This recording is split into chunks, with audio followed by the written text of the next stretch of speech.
कैसे हैं आप सभी लोगों का स्वागत करता हूं मैं इस चैनल पे। चैनल का नाम है इवॉल्व एकेडमी और जो आज हम चैप्टर पढ़ने वाले हैं इस चैप्टर का नाम है पालमपुर विलेज। ये पूरा का पूरा चैप्टर हम हिंदी में करवाने वाले हैं, ठीक है। और नोट्स भी साथ के साथ आपको मिल जाएंगे वीडियो लेक्चर में ही। आपको सबका सब अपनी कॉपी में नोट डाउन करना है। सभी अपने कॉपी और पेन लेकर बैठेंगे क्योंकि हर एक चीज़ बहुत ही इंपॉर्टेंट है। सब चीज़ नोट डाउन करते हुए चलना है। चलिए इस चैप्टर को स्टार्ट करते हैं। अच्छा, ये जो चैप्टर है ना, ये चैप्टर पूरा इमेजिनेशन बेस है। मतलब आपको बस इमेजिन करना है कि ऐसा कोई गांव है। ये काल्पनिक गांव के बारे में, काल्पनिक विलेज या इमेजिनेशन विलेज के बारे में हम आज चैप्टर में बात करने वाले हैं। और ये चैप्टर 9th क्लास की इकोनॉमिक्स का चैप्टर है। इकोनॉमिक्स का एक चैप्टर है, ठीक है। देखिए, जो पालमपुर गांव है ना, पालमपुर गांव ये पूरा का पूरा काल्पनिक है। पूरा का पूरा काल्पनिक है, पूरा का पूरा इमेजिनरी है। मतलब कि सारी इमेजिनेशन पे बेस है, ठीक है। ये चैप्टर में ना, मतलब हम लोगों ने एक गांव को लिया है, उसकी अर्थव्यवस्था को समझना है कि भाई उस पूरे गांव में कैसी इकोनॉमी है, वहाँ के लोग क्या करते हैं, कहाँ जाना पसंद करते हैं, क्या काम, मतलब कृषि क्रिया कैसी है, कैसे किस तरीके का कृषि करें, अगर कृषि क्रिया नहीं है तो गैर कृषि क्रियाएं क्या क्या है, ये सब हम पूरे चैप्टर में पढ़ने वाले हैं। देखिए, अगर मैं बात करूं इंट्रोडक्शन ऑफ पालमपुर, तो पालमपुर में ना, देखिए पालमपुर कृषि प्रमुख उत्पादन प्रक्रिया है। यहाँ पे जो प्रमुख उत्पादन प्रक्रिया है वो पूरा का पूरा पालमपुर में कैसा है भाई, कृषि है। मतलब सबके सब फार्मिंग पे डिपेंड रहते हैं, मतलब सबका सब फार्मिंग करते हैं। यहाँ पे गांव में 450 परिवार रहते हैं। 150 परिवार के पास खेती के लिए भूमि नहीं है। मतलब कि देखिए, 450 परिवार में 150 परिवार ऐसे हैं जिनके पास अपने लिए खेती करने के लिए भूमि नहीं है। बाकी 240 परिवार जिसके पास 2 हेक्टेयर से कम क्षेत्रफल वाली छोटी भूमियां हैं, ठीक है। मतलब कि 2 हेक्टेयर से कम क्षेत्रफल वाली भूमियां हैं जो कि 240 परिवारों के पास है, ठीक है। गांव की कुल जनसंख्या, मतलब टोटल 1/3 भाग दलित है। मतलब SC और ST कास्ट, आप समझते हैं ना, SC और ST कास्ट वाले, वो आपके 1/3 है, 1/3 जो है। मतलब टोटल यहाँ पे जो टोटल जनसंख्या है, जो यहाँ पे कुल जनसंख्या है, जो टोटल जनसंख्या है, उसका 1/3 भाग यहाँ पर क्या है, अनुसूचित जातियां हैं, जिसे हम लोग बोलते हैं SC और ST कैटेगरी। इनके घर के एक कोने में छोटे घर होते हैं जो मिट्टी और फर्श से होते हैं, ठीक है। मतलब देखो, सारे के सारे जो घर है ना, मतलब मैं बोल रहा हूँ जो SC और ST कैटेगरी के जो लोग हैं, इनके जो घर हैं, घरों की हालत ठीक नहीं है। मतलब घर ना मिट्टी के हैं, फर्श के हैं, ऐसे हैं घर वहाँ पे, ठीक है। सभी के नहीं, SC ST कैटेगरी जो अनुसूचित जातियां हैं, अनुसूचित जनजाति है, उन सभी के। गांव की ज्यादातर भूमि उच्च जातियों के 80 परिवार हैं यहाँ पे, ठीक है। मतलब ज्यादातर भूमि जो है यहाँ पे वो जमींदारों, मतलब उच्च जातियों के पास है। 80 परिवार है ऐसे जो कि जिनके पास अपनी मतलब भूमि है, ठीक है, जो बड़ी भूमि है, ठीक है। उच्च जाति मकान ईंट और सीमेंट से बने हुए हैं। यहाँ पे जो मतलब उच्च जाति वाले मकान है वो सारे के सारे कैसे बने हुए हैं, सीमेंट के बने हुए हैं, ईंट के बने हुए हैं, ठीक है। मतलब मैं वही बोल रहा हूँ कि अभी हमने देखा कि SC और ST कैटेगरी वाले हैं जो उनके घर मिट्टी के बने हुए हैं, ऊपर फर्श के बने हुए हैं, ठीक है। पर ये जो बड़े लोग हैं, जो मतलब जो अमीर लोग हैं यहाँ पे, वो उनके मकान ईंट के बने हुए हैं, सीमेंट के बने हुए हैं, ठीक है। पालमपुर गांव में शिक्षा के लिए एक हाई स्कूल है। हाई स्कूल समझते हो ना, मतलब एक हाई स्कूल है और एक प्राथमिक स्कूल है, एक स्वास्थ्य केंद्र है और एक निजी अस्पताल है, ठीक है। मतलब प्राथमिक विद्यालय है, छोटे बच्चों के लिए होता है। जो एक स्वास्थ्य केंद्र भी है, मतलब एक छोटा सा एक हॉस्पिटल है, ठीक है।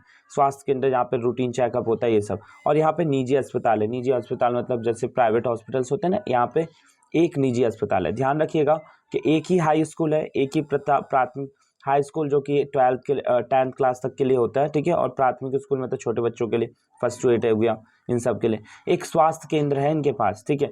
मतलब जहाँ पे हेल्थ चेकअप होता है, रूटीन चेकअप होता है। और यहाँ पे एक निजी अस्पताल भी है, मतलब प्राइवेट, निजी को बोलते हैं प्राइवेट। यहाँ पे एक प्राइवेट हॉस्पिटल है, ठीक है। मतलब वहाँ पे इलाज करवा सकते हैं आप जाके। पालमपुर के लोग, आप नहीं, पालमपुर के लोग करवा सकते हैं इलाज। गाँव के कुल क्षेत्र, जो गाँव का कुल क्षेत्र है उसका 40% भाग में सिंचाई होती है। मतलब अच्छा, फार्मिंग जानते हैं ना भाई, फार्मिंग जो कृषि होती है, एक तो सिंचाई वाली कृषि होती है, एक वर्षा निर्भर कृषि होती है। यहाँ पे 40% भाग पे जो 40% यहाँ पे हिस्सा है, जो 40% इसमें पार्ट है, उस पर कितना होता है, सिंचाई होती है, ठीक है। अधिक उपज पैदा करने वाले बीजों का प्रयोग, मतलब HYV सीड्स, जो 9th क्लास का आपने चैप्टर पढ़ा होगा आखिरी, जिसमें हम लोगों ने फूड इम्प्लीमेंट्स के बारे में हमने पढ़ा था, तो उसमें HYV सीड्स के बारे में आपने पढ़ा होगा। यहाँ पे HYV सीड मतलब उच्च गुणवत्ता वाले बीजों का प्रयोग किया जाता है।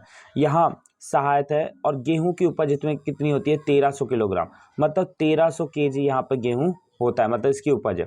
प्रति हेक्टेयर से बढ़कर इसमें 3200 किलोग्राम हो गया है। मतलब यहाँ पे जो मतलब पहले से अगर HYV सीड्स का प्रयोग किया तो हमारा देखो ये बढ़ गया प्रोडक्शन। मतलब पहले 1300 हुआ करता था किलोग्राम, 1300 किलोग्राम प्रति हेक्टेयर पे हुआ करता था, पर अब देखिए 3200 किलोग्राम होता है कितने पे? प्रति हेक्टेयर पे। मतलब बढ़ा ना, बढ़ा के नहीं है। हेक्टेयर कुछ भी नहीं है कि मेजरमेंट है, जैसे गज होता है, जैसे मंडा होता है, बीघा होता है, इसी प्रकार से हेक्टेयर है। हेक्टेयर नापने की मतलब एक मेजरमेंट होता है, ठीक है, जमीन को नापा जाता है हेक्टेयर में। तो मतलब मैं बोल रहा हूँ कि 1300 किलोग्राम 1 हेक्टेयर पे हुआ करता था, एक हेक्टेयर जमीन पे, पहले जब HYV सीड्स का प्रयोग नहीं किया जाता था।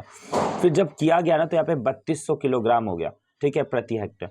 पालमपुर गांव में 25% लोग गैर कृषि कार्य करते हैं, मतलब जो कृषि में नहीं है, जैसे दूध बेचना, दुकान संभालना, ये सब काम करते हैं। कितने? 25% लोग ऐसे हैं यहाँ पे जो गैर कृषि कार्यों में लगे हुए हैं, जैसे डेयरी, दुकानदारी, लघु स्तरीय निर्माण, इन सब में, परिवहन, इन सब चीज़ों में लगे हुए हैं, ठीक है। अन्य गतिविधियां जिन्हें गैर कृषि क्रिया कहा गया है, लघु विनिर्माण, परिवहन, लघु विनिर्माण मतलब जैसे नहीं बोलता घर वर बनने का, तो छोटे छोटे घर वर बनाने का काम होता है। परिवहन, परिवहन मतलब ट्रांसपोर्ट, यहाँ पे ट्रांसपोर्ट जैसे गाड़ियाँ चलाना, कार हो गया, व्हीकल हो गया, बस वस हो गया, वो सब काम कराने का काम करते हैं, ठीक है। कुछ दुकानदारी करते हैं और कुछ अन्य कामों में सम्मिलित है। उत्पादन किसे कहा? पहले तो उत्पादन जानिए। उत्पादन होता है प्रोडक्शन। प्रोडक्शन को हम लोग कहते हैं उत्पादन, ठीक है। प्रोडक्शन मतलब किसी चीज़ को बनाना, किसी वस्तु को बनाना ही हमारा उत्पादन कहलाता है। जैसे पेन बनाना, पेंसिल बनाना, कार बनाना, घर बनाना, ये सब उत्पादन होता है। उत्पादन का यहाँ पे उद्देश्य क्या है? देखिए, उत्पादन का उद्देश्य परियोजना, ऐसे वस्तुओं और सेवाओं का करना है जिन्हें मतलब यहाँ पे ना जो उद्देश्य है, परियोजना है वस्तुओं बनाने की, मतलब अलग अलग सबके उद्देश्य होते हैं उत्पादन करने के लिए। उत्पादन हेतु आवश्यक चीज़ें क्या है यहाँ पे? मतलब वस्तुओं को बनाने के लिए क्या क्या चीज़ें चाहिए? वस्तुओं और सेवाओं का उत्पादन के लिए 4 चीज़ें आवश्यक है: जल, वन और खनिज, ठीक है।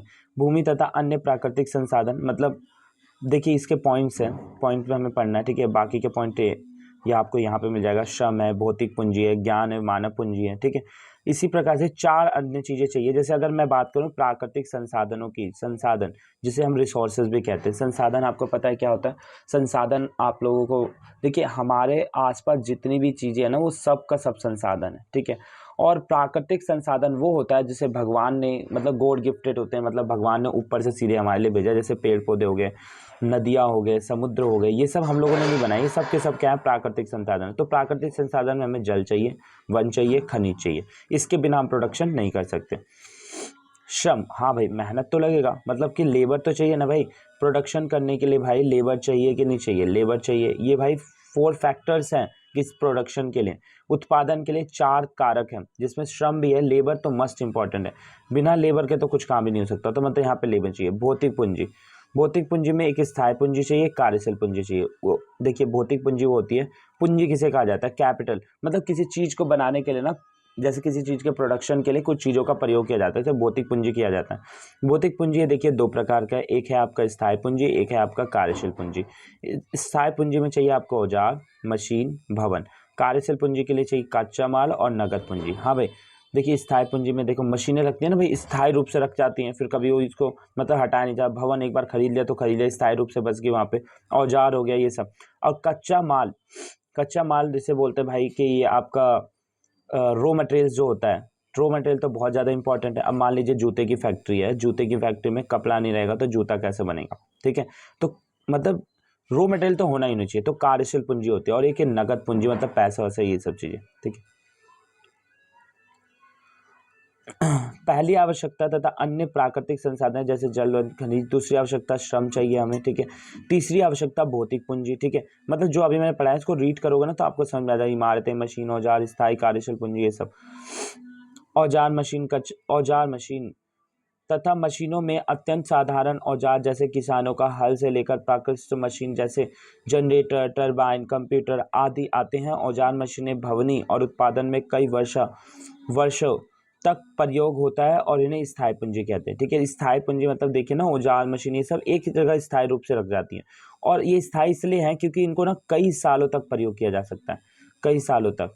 इनको मतलब बार बार चेंज नहीं किया जाता, कई साल मतलब एक लॉन्ग रन पीरियड में मैं इनका यूज़ कर सकता हूँ, जल्दी ये चेंज नहीं होता। नगद माल मतलब इनको शॉर्ट रन पीरियड में चेंज करना पड़ता है।